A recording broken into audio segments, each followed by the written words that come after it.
The champagne glass trembled slightly in my grip as my father's words cut through the party noise like a blade through silk. "This is my other son," David announced to his friend Jim, his arm draped proudly around Brandon's shoulders. "He's what we call the paper soldier of the family, pushes pencils for the Navy while his brother here does the real fighting." The familiar sting of dismissal washed over me, but this time something was different. This time, I felt the weight of the truth pressing against my chest like a loaded weapon. 20 years of silence. 20 years of letting them believe their carefully constructed lie. 20 years of being the family disappointment while my brother basked in unearned glory. But tonight, that would end. The party swirled around me in a chaos of laughter and clinking glasses, all in celebration of Brandon's latest military achievement, though I knew the reality behind his supply clerk duties. The same brother who'd joined the army to dodge legal trouble now wore the crown of family hero, while I remained invisible despite carrying secrets that would shatter their comfortable narrative.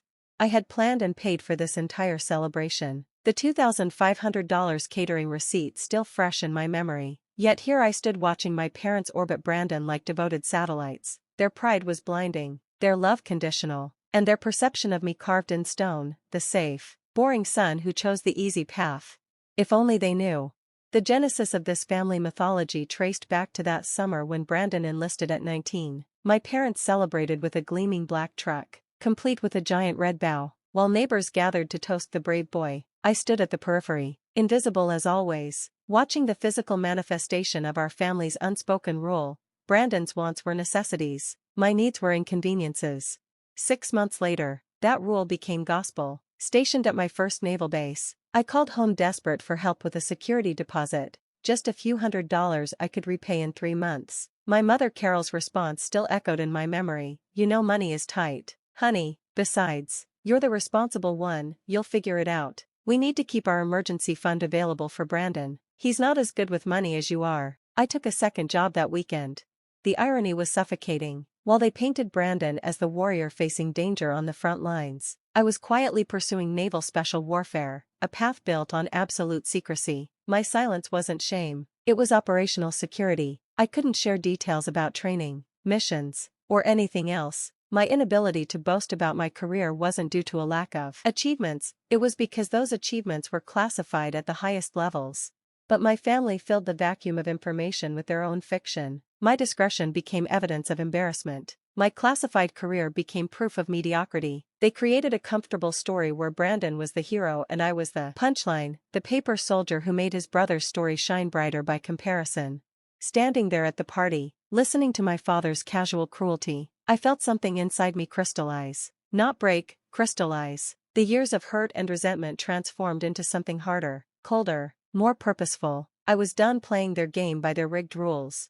I had been waiting for this moment. Actually, my mother had been talking about it for weeks. Brandon's commanding officer, Major Thompson, was scheduled to visit tonight, a respected Army major whose opinion carried weight, an objective third party from the military world they claimed to revere. He didn't know their script. He wasn't part of their narrative.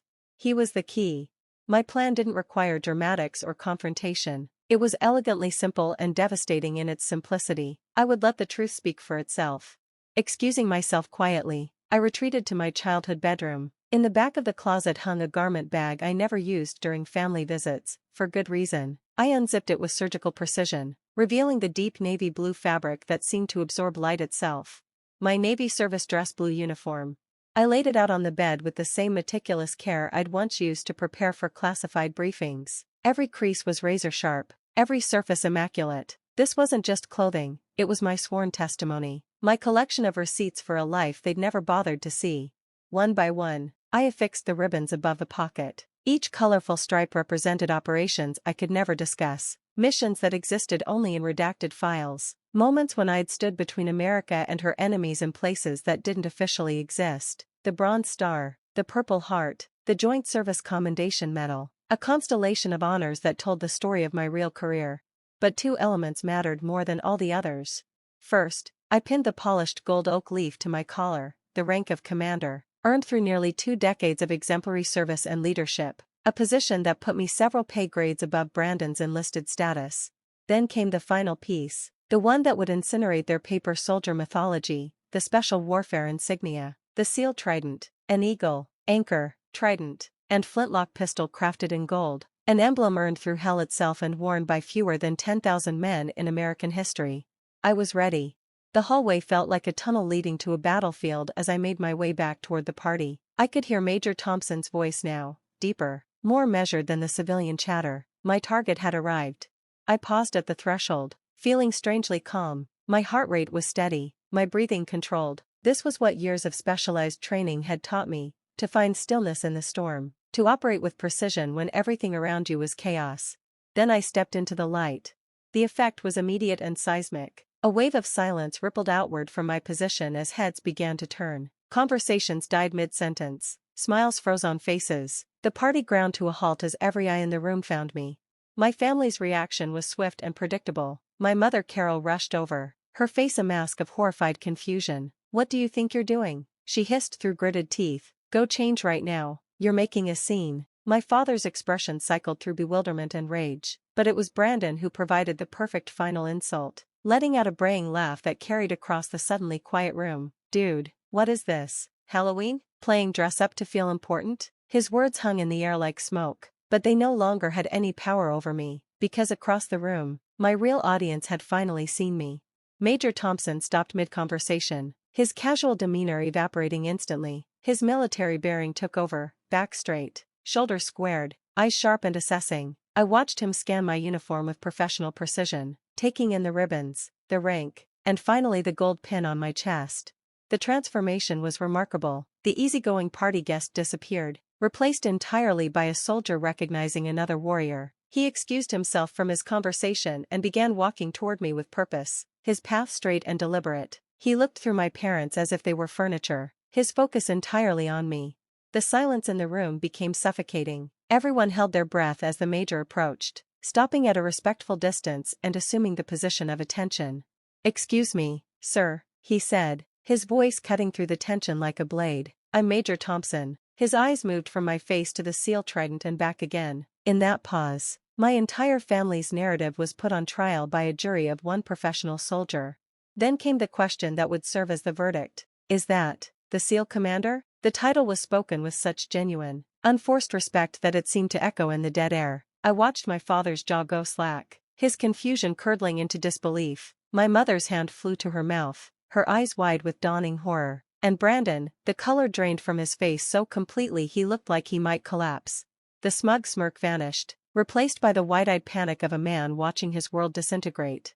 Major Thompson, sensing the bizarre tension but maintaining his professionalism, added, "It's an honor to meet you, Commander. Your reputation in the Sockham community is significant." I let those words hang in the air like a death sentence for their fiction. I looked at my father, then my mother, then my brother, holding each of their gazes for a brief, silent moment. I didn't need to say anything to them, their faces said it all.